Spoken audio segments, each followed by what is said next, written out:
Sir हजुरलाई चाहिँ हाम्रो सुनकोशी गेस्ट हाउस कस्तो लाग्यो? नमस्ते सर्वप्रथम त सबैजनालाई है।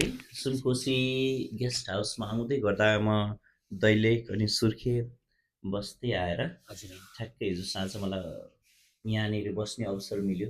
अनि यहाँको सेवा सुविधाहरू र हस्पिटालिटी मेरो लागि सबैभन्दा इम्पोर्टेन्ट गर्छ कि एकदमै हस्पिटालिटीहरूले म्याटर गर्छ। अनि त्यसमा चाहिँ हजुरहरूको यहाँ बोल्ने शैलीहरू हजुर अनि सेवा सुविधाहरूमा केही पनि कन्जुसाइ भएन हजुर सबभन्दा चाहिँ।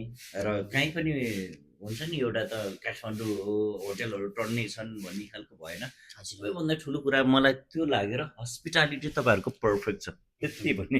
एकदमै तपाईँलाई धेरै धेरै धन्यवाद हाम्रो सुनकोशी गेस्ट हाउसमा आइदिनु भयो होइन। तपाईँले हामीले चाहिँ विशेष सेवा गर्ने अवसर पनि पायौँ हो नि, भन्नुहोस् न। मेरो पनि भाग्यको कुरा हजुर जस्तो मान्छेसँग भेट हुन पाउनु, सुनकोशीमा बस्न पाउनु र प्लस अब धेरै मान्छेहरू सुनकोशी आउनु हुँदाखेरि हजुर मलाई भरोसा छ एकदमै सेवा सुविधामा कम्प्रोमाइज हुन्न।